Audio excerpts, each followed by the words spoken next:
Hi guys, c'est parti pour l'épisode 8 de la saison 5 de Vikings. C'était juste un épisode génial, juste une de mes batailles préférées. Je me demande même si c'est pas juste ma bataille préférée. Je m'attendais à un épisode où il y allait avoir pas mal de blabla et qu'on aurait un tout petit peu de combat en fin d'épisode et que ce serait surtout l'épisode d'après on aurait la grande bataille. Et honnêtement c'est une des rares fois où dans une série j'avais vraiment envie d'être sur le lieu de tournage. C'est-à-dire que j'avais envie de voir les cavaliers, j'avais envie de voir les acteurs courir, j'avais envie d'être là pendant les entraînements, pendant les scènes justement où ils se battent. J'avais envie de voir tout ça et la dernière fois où vraiment j'ai ressenti ça c'était quand je regardais Seigneur des Anneaux où je me tapais le making of à peu près 50 000 fois vraiment pour voir comment c'était, pour juste avoir l'impression d'y être réellement et voir ce qu'il y avait comme effets spéciaux, ce qui était réel et tout, s'il y avait vraiment le même nombre de personnes et tout. Là pour le coup j'ai pas trouvé le making of mais dès que je pourrais le regarder, le trouver, bah, je le regarderai, ça c'est clair. Donc un épisode vraiment au top. Ce qui est intéressant c'est que dans cette bataille beaucoup de personnes n'ont pas de raison de se battre contre le camp adverse. On a quand même Ivar Vidserr contre Björn et Ubbe et on a ensuite Astrid contre Lagertha. Donc ça fait beaucoup de contradictions, ça fait beaucoup de personnages qui s'aiment et qui au final vont devoir se combattre, voire se tuer. Maintenant les motivations, je les trouve un petit peu spéciales, enfin pas très crédibles pour certains personnages. Vidserr il choisit Ivar parce qu'il a l'impression qu'il a plus le choix de faire ce qu'il veut, comme il dit, il le traite pas comme un chien, alors que bon, Ubbe est en train de s'excuser et tout. Je pense vraiment que s'il revenait avec lui, il aura un comportement totalement différent avec son frère, donc les choses pourraient s'arranger, mais non, Vidserr continue à rester avec Ivar parce que lui aussi finalement veut un petit peu de gloire. D'ailleurs comme il le dit, quand Ivar lui demande oui, est-ce que t'es quand même prêt à tuer Ubbe, il lui répond bah oui, parce que de toute façon c'est comme ça que je vais faire ma renommée. Et effectivement, quelqu'un qui est capable de tuer son frère, bah c'est quelqu'un qu'on va forcément craindre. On pourrait donc y voir chez Vidserr qu'un espèce de Rollo qui est prêt à combattre son frère pour devenir quelqu'un de légendaire, même si c'est quand même pas au point d'Ivar, Ivar qui de toute façon a juré de tuer Lagertha et qui, même si à un moment donné il y a un petit stratagème, alors effectivement Lagertha a dit oui mais de toute façon tu vas perdre dans tous les cas, peu importe ce que tu fais, de toute façon tu vas perdre, soit tu vas passer pour un usurpateur parce que tu nous auras tués, soit de toute façon tu vas mourir, donc dans tous les cas en fait c'est pas bon pour toi, donc vaut mieux que tu reviennes avec nous. En plus elle propose quand même quelque chose d'intéressant parce qu'elle dit oui finalement on pourrait tous s'allier, et c'est vrai que ce serait la situation la plus idyllique, on pourrait tous s'allier pour aller conquérir d'autres territoires, et c'est vrai que peut-être ça aurait pu permettre justement que le territoire s'étende beaucoup plus vite et qu'il soit beaucoup plus vaste. Je pense qu'on a tous vu venir le fait que Ivar faisait de la totale comédie, oui on dit donc comme si le discours de Lagertha l'avait touché et qu'il allait oublier qu'elle avait tué sa mère et tout ça. Et c'est vrai que vous étiez beaucoup à me dire dans les commentaires que c'est vrai qu'effectivement Lagertha n'est pas un ange, je suis totalement d'accord avec vous, c'est vrai que ce conflit aurait pu être évité du moins avec Ivar si elle n'avait pas tué sa mère, mais comme je disais, bah ouais mais je pense que même si de toute façon elle avait récupéré le trône sans tuer Aslo, de toute façon Ivar se serait vengé, peut-être ça aurait pas été de la même façon comme vous disiez effectivement. Néanmoins dans tous les cas, Harald aurait voulu récupérer le trône de Kattegat pour devenir roi de tout le pays, donc finalement le conflit de toute façon on pouvait pas trop l'éviter. Ivar qui a fait son Ivar en faisant de la grande comédie, du théâtre à l'état pur. Il y a juste le retournement de situation, là où il jette le contenu de son verre au visage du Ubbe, bah j'aurais voulu que ce soit beaucoup plus violent, je sais pas, qu'il se mette à hurler, bah à un moment donné il hurle un petit peu, mais j'aurais voulu quelque chose de beaucoup plus violent et tout. Alors, effectivement il dit à son frère que de toute façon ça n'est plus son frère, donc au moins la cassure elle est faite et est définitive, et au moins comme ça Ubbe n'aura même plus de regrets, parce que de toute façon voilà, il a carrément divisé la famille, là c'est sûr et certain. D'ailleurs Björn est totalement dépité. Alors Björn, pendant tout un moment, effectivement, il essaye un petit peu de composer avec Ivar et tout ça. Déjà, moi, je vous l'avais dit, déjà, le fait qu'il ait tué Sigurd et que ce soit limite, on s'en fout, ça m'avait déjà choqué. Mais là encore, ils essayent encore de dire à Ivar, oui, s'il te plaît, machin, c'est notre famille et tout, tu penses à notre père, il aurait pas voulu qu'il se passe ça et tout ça. Björn qui a essayé quand même pas mal de composer, et quand Ivar redevient ce qui était de base, alors là, il est totalement désabusé. Je trouve que Björn a vraiment brillé dans cette bataille, c'était un personnage charismatique, fort, en plus c'est un grand guerrier qui en plus écrin d'Ivar, et ce qui est intéressant c'est qu'en plus sa stratégie a payé, il a gardé toutes ses forces dans le coin, il a juste mis les Sami dans la forêt qui ont tiré des espèces de petites fléchettes empoisonnées, ça j'ai trouvé ça super sympa. D'ailleurs Vidserr, il est comme ça, il est ah ça vient d'où, je sais pas d'où ça vient. Après au bout d'un moment il leur dit de bouger, et puis au final comme tout le monde s'éparpille, tout le monde se fait buter, donc au bout d'un moment il se rend compte et au final il leur dit de se regrouper, mais bon techniquement il fait n'importe quoi, alors que normalement Vidserr que dans la vraie vie, bah justement au niveau stratégique il est quand même super fort, donc là on part clairement dans une autre direction par rapport à la vie réelle, et au final quand même bah, toutes les personnes qui étaient censées aller vers les bateaux justement pour aller attaquer de ce côté là, finalement il s'est avéré que c'était une partie de l'armée qui était cachée avec Lagertha dans la forêt, ce qui fait que lorsqu'ils ont pensé que les soldats manquants étaient au niveau des bateaux, bah en fait non, ils étaient tous sur le champ de bataille, et puisqu'en plus Ivar ne les a pas aidés, ils se sont retrouvés submergés par le nombre. Submergés par leur nombre de deux, nous n'avons rien pu faire, et nous avons dû Fuir. Ce qui a donc donné lieu à une défaite assez claire et nette, hein, j'ai envie de dire. Et pour en revenir à Bjorn, il y a un moment qui m'a particulièrement marqué, c'est le moment où Bjorn est en train de dire au nom de mon père, il est en train d'hurler comme ça devant tout le monde. Et à ce moment-là, juste quelques secondes plus tard, il fait les mimiques de Ragnar avec la tête. Alors je savais pas le faire et il a une façon de le faire assez particulière. C'est vraiment les mimiques de Ragnar, clairement. Comme Ube reprend beaucoup, je trouve que vraiment Ube et Bjorn prennent vraiment les mimiques de Ragnar, alors que Ivar et Berserk beaucoup moins, voire pas du tout. Et là vraiment d'avoir dit au nom de mon père, d'avoir fait les mimiques de Ragnar juste après, j'ai trouvé ça exceptionnel, même si Bjorn fera souvent les mimiques. J'ai trouvé que c'était un super clin d'œil. Et encore une fois, on nous fait un clin d'œil à ces personnages qu'on aime énormément. On ne l'oublie jamais, et c'est ça que j'aime beaucoup. Dans les autres personnes qui normalement n'auraient pas dû se combattre, on a quand même Harald et Halfdan. Et là, les motivations d'Halfdan pour rester avec Bjorn, elles sont un peu... Bon, comme le personnage il est mystérieux, on se dit bon on le connaît pas donc ça peut être crédible parce qu'au final on sait pas grand chose de son caractère et de ses convictions, donc on peut se dire que c'est possible. À côté, bon, même Harald il le dit, mais c'est vrai que tu vas plutôt être du côté d'un ami juste parce qu'il t'a sauvé la vie, alors que moi je suis ton sang, je suis ton frère, c'est la famille, c'est le plus important. C'est vrai que chez les Vikings c'est quand même super important, donc c'est vrai que c'est un petit peu impensable de se dire qu'il va justement aller du côté de la personne qui lui a sauvé la vie, et en même temps, bah, la vie c'est quand même précieux, c'est quand même important. Et je pense que derrière il y a une conviction, un petit peu comme si, en fait, à partir du moment où quelqu'un sauvait la vie à une personne, bah, cette personne lui devait une dette à vie ou quelque chose comme ça, au moins de lui sauver la vie derrière pour être quitte. Clairement, ça va être de se battre à ses côtés, donc effectivement d'essayer de le maintenir en vie. Harald le prend évidemment très mal, on n'avait quand même pas s'attendre à ce qu'il soit content, à ce qu'il le vive bien, et qu'il fasse ok d'accord, c'est bon, si tu vas avec Bjorn, tu vas avec Bjorn. Donc il a juré de le tuer, donc on se dit qu'il y aura forcément une autre confrontation entre les deux frères à un moment donné. Quant à Astrid, elle va se retrouver devant la personne qu'elle aime toujours, à savoir Lagertha. On sait que Lagertha aime toujours Astrid, Astrid aime toujours Lagertha, et pourtant Astrid est vraiment du côté de Harald. Je pensais vraiment de toute façon qu'elle allait pas le trahir, enfin pas le trahir, elle a déjà trahi en disant justement que dans 3 lunes ils allaient attaquer, etc. Donc oui, d'un côté elle a trahi, mais j'ai l'impression qu'en fait elle a fait juste une part de trahison,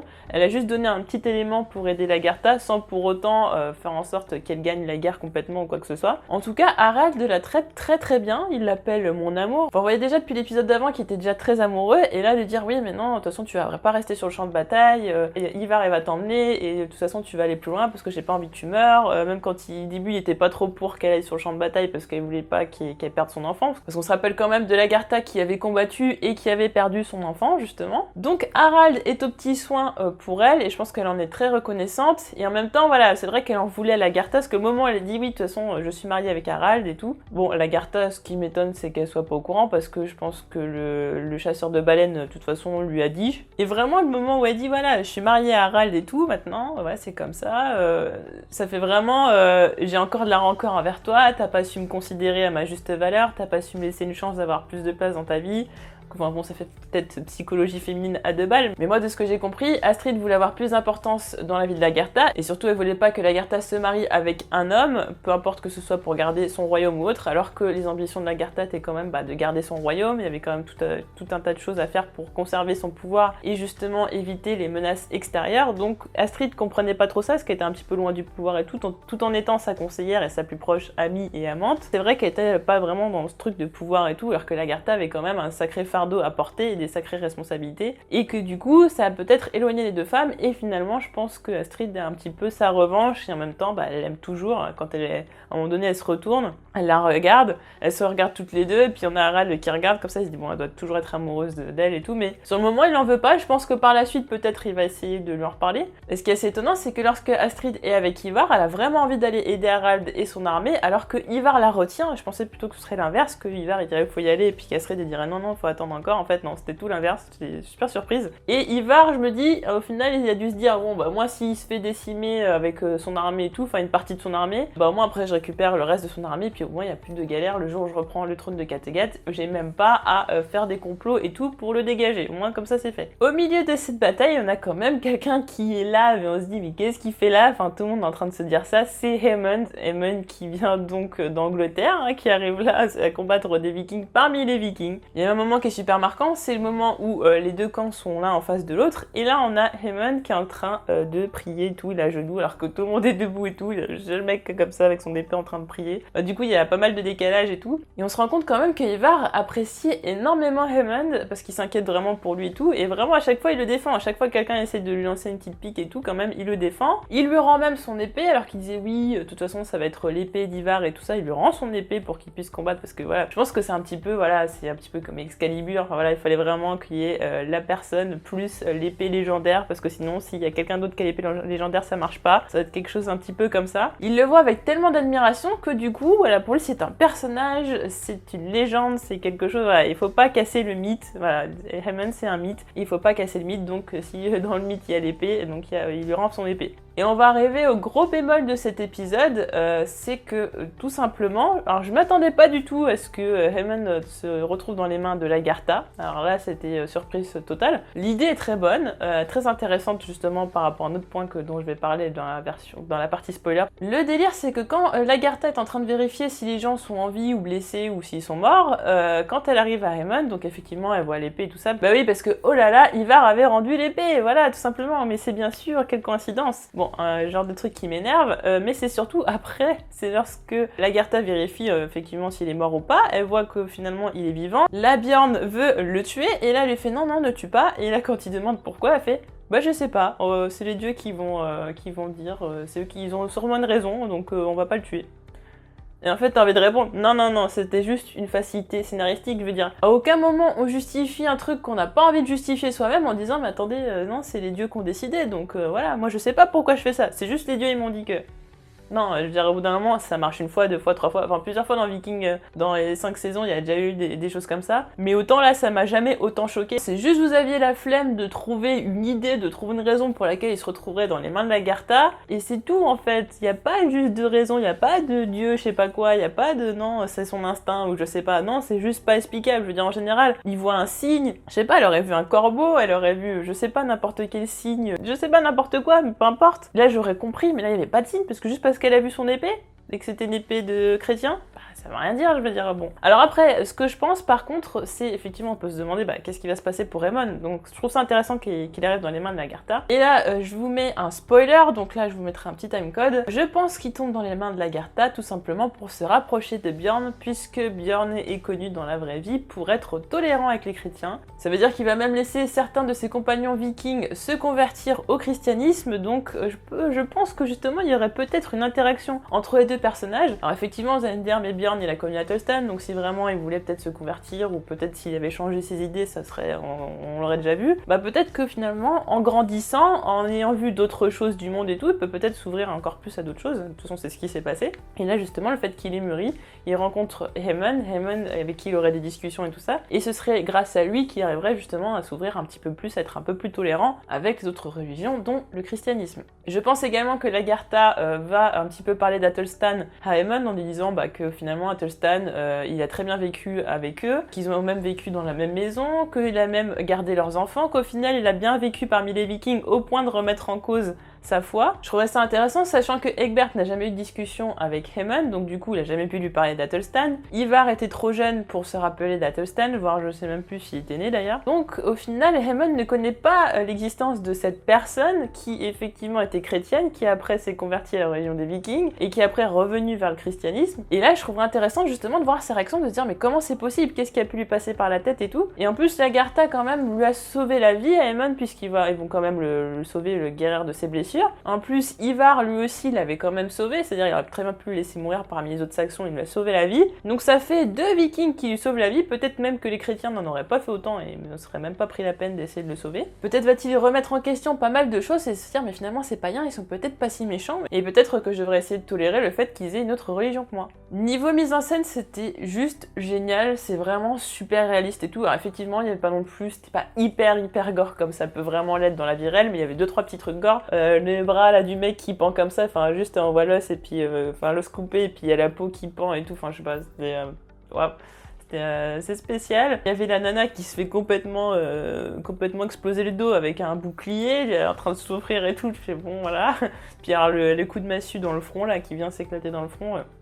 Bon, Donc comme ça, il y avait un Kotagore à respecter. Le Kotagore a été plutôt bien respecté. Moi, j'avais pas besoin forcément de voir du gore. Je trouve que les combats étaient plutôt réalistes. Par contre, il y a 2-3 moments, je me suis fait la réflexion, sachant que j'ai déjà fait un peu de combat à l'épée, hein, version médiévale. J'ai appris les bases, quoi. Et j'avais une épée très très lourde. Et c'est assez compliqué de soulever et de faire les coups, machin. Enfin, des épaules, je vous dis pas le délire, des biceps assez balèzes, quoi. Là, je peux vous dire que les épées qu'ils ont, je sais pas si c'est de l'aluminium ou quoi, parce que l'aluminium, je pense que ça se tord. Donc, soit faudrait un mélange d'aluminium avec je sais pas quoi. Quelque chose de plus solide et aussi léger. Mais là, je peux vous dire que les épées, elles sont extrêmement légères parce qu'ils les manient comme ça, bam bam bam, pour faire de l'effet. Mais elles sont assez légères pour être maniées assez facilement. Et en même temps, elles sont pas trop... Enfin, en même temps, elles sont assez solides pour pas qu'elles se tordent et qu'on a l'impression que c'est un fleuret, quoi. Donc, ça sert à rien. Du coup, ça donnait pas mal de fluidité dans le mouvement, mais visuellement, c'était quand même super réussi. Il n'y avait pas des cascades de malade avec des roulades par terre ou je sais pas quoi, où ils donnent des coups de pied de malade avec des coups qui sortent de je sais pas d'où, des tranchages de tête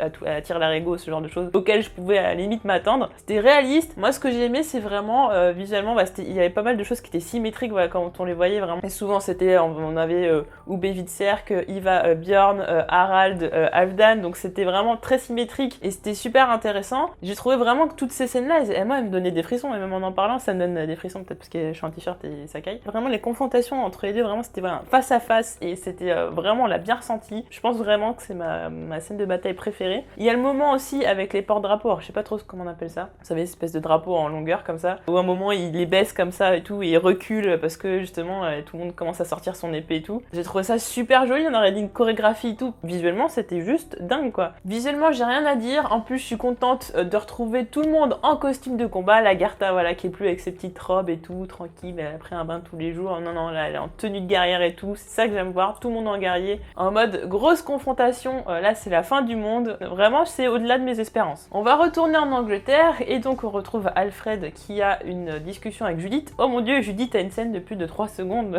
dans Viking. Oh là là. On le voit assez peu de fois là en ce moment, Alfred, mais ce sont clairement des discussions qui sont juste essentielles. Et si vous n'avez pas fait de recherche pour savoir un peu qui va être Alfred et tout, retenez tous les derniers moments qui sont passés avec Alfred, toutes les discussions qu'il a eu, tout ce qu'il a dit. Ce sera super important pour la suite. Donc là, on a Alfred qui fait le bilan de ce qui s'est passé à Lindisfarne, mais effectivement, on voit qu'il y a quand même une sorte de frustration en fait, la frustration qu'il a éprouvée avec le prêtre est la même qu'il a avec son père. C'est-à-dire que pour lui, ce sont des personnes qui sont de la vieille école, qui ne sont pas flexibles et dont la vie extérieure qui pourrait être donnée n'intéresse pas d'ailleurs, justement. On leur dit des choses, ils s'en fichent parce que de toute façon, ils ont raison et ils ont appris de telle façon, donc leur façon de faire est forcément la bonne. Alfred se sent très frustré puisqu'effectivement, à chaque fois, son père perd pour les mêmes raisons, c'est-à-dire qu'à chaque fois, les Vikings sont déjà sur le terrain. Donc ce qui se dit et qui est plutôt logique, on se dit mais pourquoi Telwulf il a quand même pas pensé avant, effectivement, c'est de prévenir plutôt que guérir, c'est-à-dire on sait qu'ils arrivent par la mer, on construit des bateaux, on les attaque, on les fait repartir avant même qu'ils arrivent sur la terre, parce qu'une fois qu'ils arrivent sur terre, et là c'est terminé, de toute façon ils font ce qu'ils veulent de nous. Judith trouve ça super intelligent, elle dit qu'il va falloir qu'il le dise à son père, sauf que son père est très occupé à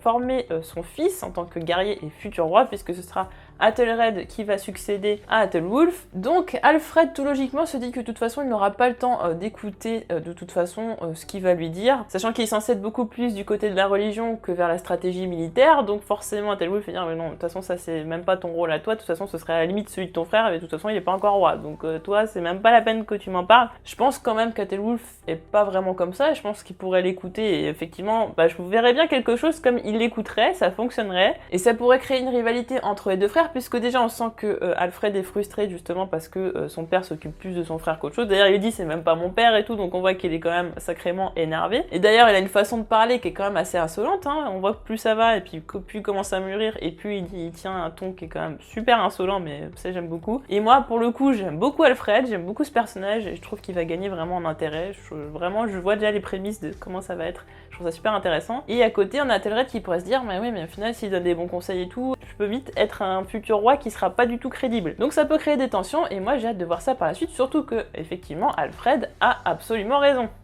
Donc bon. On retrouve Floki en Islande dont la nouvelle lubie c'est de construire un temple, sauf que là il y a un enfant qui va naître, sachant que bon là la vie est un peu plus compliquée. La plupart des gens aimeraient quand même avoir une maison. Maintenant Floki dit faut quand même faire un temple pour les dieux et tout, pour les remercier du fait qu'on soit là et tout. Évidemment il y en a un qui est pas d'accord et c'est pas le seul, c'est Evin, parce que là au fur et à mesure effectivement comme ils ont plus rien à manger, ça va devenir de plus en plus compliqué et limite je pense qu'à mon avis à un moment où ça va un petit peu s'entretuer sur les bords. Donc on a Evin Evin qui lui n'est pas du tout d'accord, qui encore une fois ne supporte pas que Floki fasse son chef, mais pas vraiment, hein, qui fasse semblant de pas être le chef, mais qui est quand même le chef puisqu'il donne les directives sous couvert en fait d'être le messager des dieux. Evin fait comprendre que beaucoup vont mourir de faim. Alors là on a Ayud qui fait encore ça, mais non, mais qu'est-ce que tu racontes, les dieux de toute façon ils vont nous protéger. Enfin bon, je sais pas, c'est pas exactement ça qu'elle dit, mais je veux dire, Ayud c'est peut-être, je crois qu'on arrive à un moment où je la supporte même moins que Margaret en fait. C'est-à-dire qu'il y a Margaret, elle est là,